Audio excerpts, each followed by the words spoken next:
Yo, welcome everyone. This is Mefjus. With me today is Markus and Reini, aka Camo Krooked, and we're here to talk about our new single together. The track is called Sidewinder, and maybe we start talking about the making of the sample, which Markus and Reini provided for this song. So maybe you can share some light on how that happened.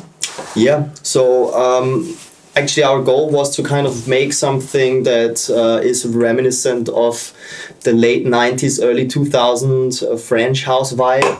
And obviously for that, you usually need a good sample. But since the whole sampling thing, is a bit dangerous nowadays, and clearing a sample can take a very long time and can get really expensive.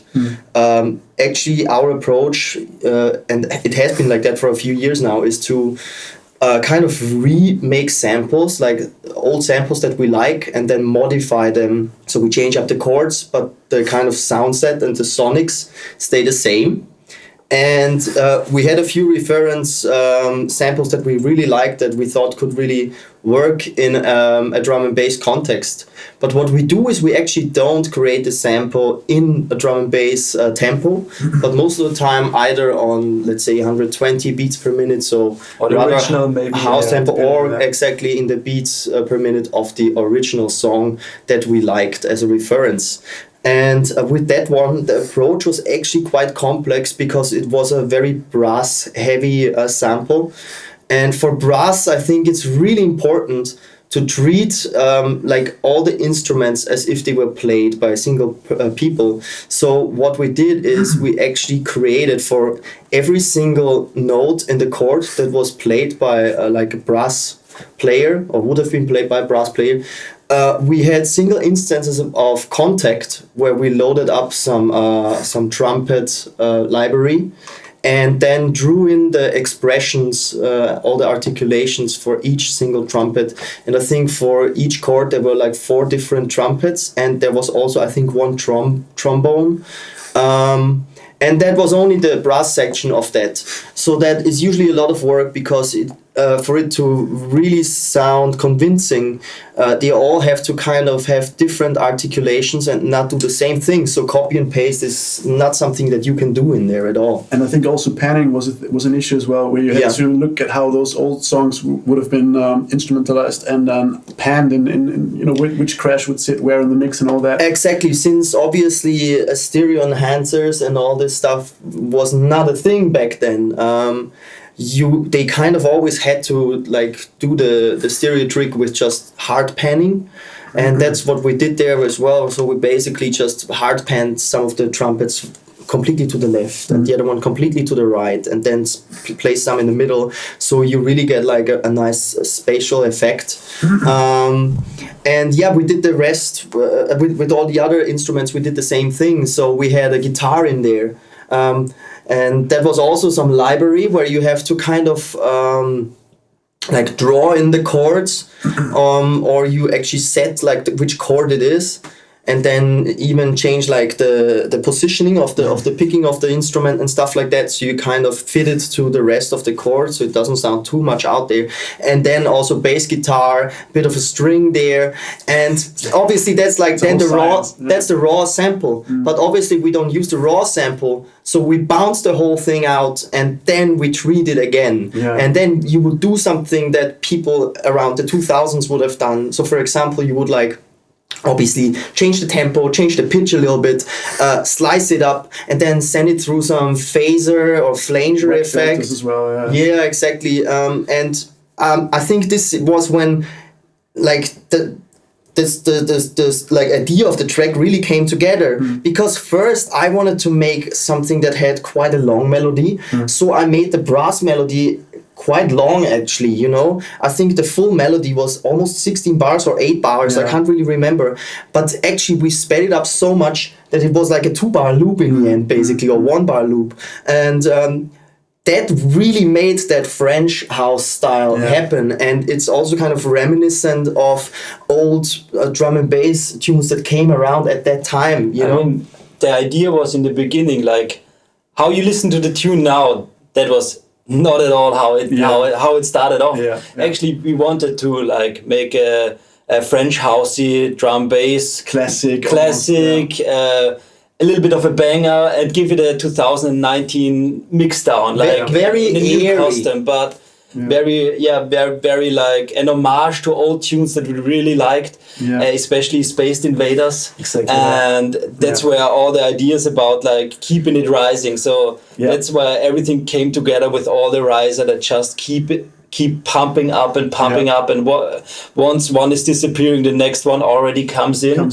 So the first idea was a pretty classic drum and bass tune, 2-step, and actually it was pretty nice. We will listen to it a little bit later, but we felt we didn't get the mix, we didn't get it right, so we searched for another way to make this tune exciting for us, because maybe it was already an alright drum bass tune, but it didn't kick us. It was no next level tune for us, and we always striving to have like the new tune we made has to do something that we already done better, or something new that excites us, that like clicks for us, and we are like stoked. I think the biggest problem for all three of us was like that we agreed that it sounded like something that we made 8 or 9 years ago. Which is not a bad thing, I guess, but already back then probably wouldn't have been happy with, you know? So why would I be happy with it now if I already wasn't happy about this kind of stuff back then? Maybe let's listen to the sample. It's a good idea. Listen to the drum bass part so we have the connection. That is a good shot. So the raw sample, that is basically the thing we kept processing.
Classical drum bass part stayed in this tune for a long time.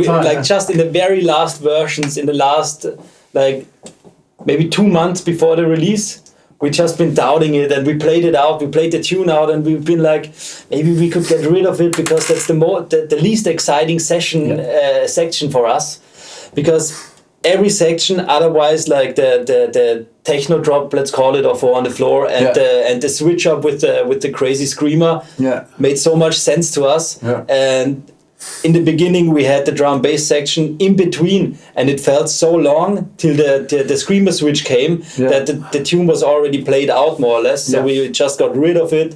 Firstly put it into the second drop till we decided it's just not what we want to do. We want to be innovative and creative and make something fresh. So let's get rid of the old stinky sock. But in between, we actually had this one as a first drop, and then the screaming FM bass as like the answer part to that. And there was actually no Four to the Floor part at all. No. I think it was in one of the very last sessions where we gave it another try and said, you know what, the whole theme is a techno sort of approach with the sample and all that. Maybe let's lay out an actual techno sort of idea, and it started out pretty bad actually, and then we went back and forth and sharing samples again, and then I think all of us got quite excited, and that also made the decision easier for us to dismiss the whole drum and bass section, because it was always just a reason to get to the switch up, and that reason now we're getting to the switch up is exciting, because this 4 to the floor stuff isn't really happening these days. So I think that was the nice compromise we found in the end, and that's also the reason why we got rid of the drum and bass part in the second drop, and why there is no second drop, because I think within this 3-minute song the story has been told already, so there's no need really to chew it up one more time, I think. And it's a nice and quick arrangement, and very dense, and a lot of stuff happens, I guess, but so you rather than make a boring second drop, just listen to the whole tune twice. Exactly that, pretty much. Yeah. Little side note, because we were already talking about those risers before. There's actually a bit of science behind those. It's the scientific approach that it's called the shepherd tone. And you basically let one sound rise, and when it hits a certain frequency, you start the same sound again. The same pitch, but off the floor, exactly. And then one fades out, the other one comes in. So actually your ears think that the sound keeps rising, but actually it kind of always re-triggers. So it doesn't become that annoying high-pitched riser tone, but actually always stays in the same frequency range. It still sort of pushes you emotionally in a way you think that something is about to happen. Exactly. So for us, like, this tune is also all about the endless riser that's in there. And it's not just one, it's actually quite a handful of risers. But we should also talk about the basic micro-arrangement that is going on in the switch, because the interesting part is that usually you would expect to have like the impact point on the one of the drop. Let's not even play it. So we get a quick reminder of how it comes in.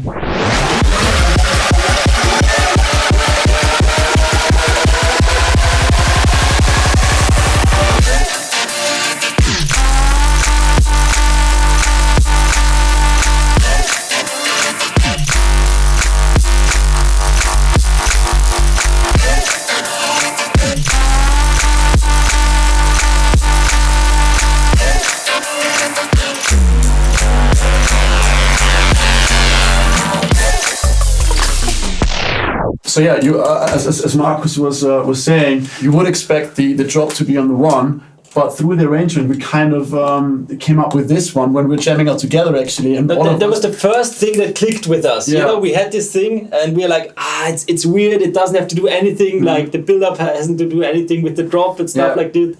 And the switches are something else. And then we just pushed it around, and then suddenly like, yes, was like, this is it. This works. This works. I think the reason for that is because you have this constant tension and rise going on before, and you need your like vacuum, your release before the actual impact comes in, I think this is really important as well. Sometimes when we play out, we use the mixer to like remove the bass and everything before the real drop comes in to kind of create a bigger contrast. And I think this is what's happening there with like this little filtered sample section with no bass. You create this huge contrast to that big ass sounding like FM bass that comes in straight after, because if you obviously go straight from build to the huge bass line, there's actually less impact. And I think even on two levels, one is the emotion level, but also the physical level of a PA. So it's actually coming from a very high state of density in the compression or limitation of the PA to a moment where the gain drops for a little bit and then it kicks back in, and this sort of moment really does something physically as well, which is great, I think. Yeah, totally agreed. The only problem we had with this was that we were kind of, even when we played it out, it was difficult to get back into the like one when you trigger the next tune to like DJ onto it. It's easy to miss it. But then actually, I think that was in one of the last few sessions that we had on this tune, you figured out that actually by having this answer bass in the end, that to kind of break up the loop, you would actually realize, okay, now this is and where a little drum fill there, and it's quite clear then. To go. Yeah. I think this tune has a really interesting combination that you wouldn't think would work, but I think this is always what Mefjus and Camo Krooked collaborations are about. There's this sort of weird middle ground that you wouldn't expect to happen, but somehow we actually make it happen. But to get there, you know, you have sometimes don't even know how many versions we go through and how many hairs we pull out of our heads. The few that are left. The few that are left, exactly.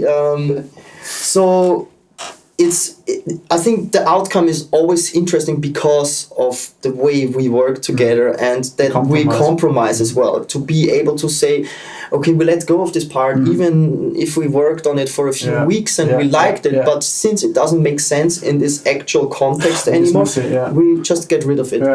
We don't like to recycle things, so it's okay for us sometimes, you know, to let go. And then it actually feels good because now for me, this tune wouldn't make sense anymore with that huge drum part in there that we had in the very beginning. Also, we did have it for a bit, and we realized then when we played it out once that it's actually kind of redundant in a way because the story of the tune has been told, the theme has been set, and then you try to kind of, you know, add another thing. And we do like to add things, but they kind of have to be shocking and surprising in a way. But this wasn't surprising. Yeah, it was pretty what you would expect actually in a way. Standard. Yeah.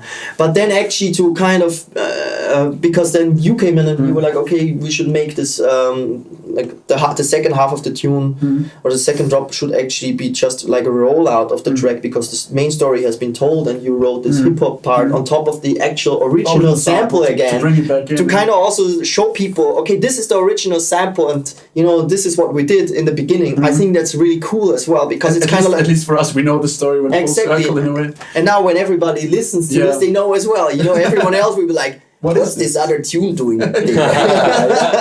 It's true because with all the filtering, you can't even recognize what it was. Big parts of the sample of what it was. But I think it's nice just to give a tune more value with a completely different second drop, and as well we are all big fans of the 90s hip hop and just old school hip hop DJ Premier, and those are the influences that come in there, and that's just a vibey part. Because like we always say, for a second drop, I don't want to listen to the same thing over again and again. I mean, overall in drum bass, it's mostly that even like in the first main part of the tune, like the story gets told like already a couple of times. It's just it's very loop based. And which is sometimes good because the hooks get way more memorable. Very true. But we try sometimes just to avoid that and give it a little bit more depth and replay value. Yeah, absolutely. I couldn't agree more. Yeah, and I mean, you guys summed it up perfectly. I think we can leave it with that. And big up on the track. Always a fucking pleasure working with you guys. Always a pleasure. And there's more to come, obviously. And that's why we're sitting here again, actually. Exactly. Always more to come, and I think like the collaborations with Camo Krooked and Mefjus will get stronger overall. Yeah, it's a learning process for both of us. No, but I mean as well, like from friendships and just we talk a lot about business and stuff like that, and so we learn a lot from each other, and this is what we like and really value, and always having fun with it. Exactly that. Nice one.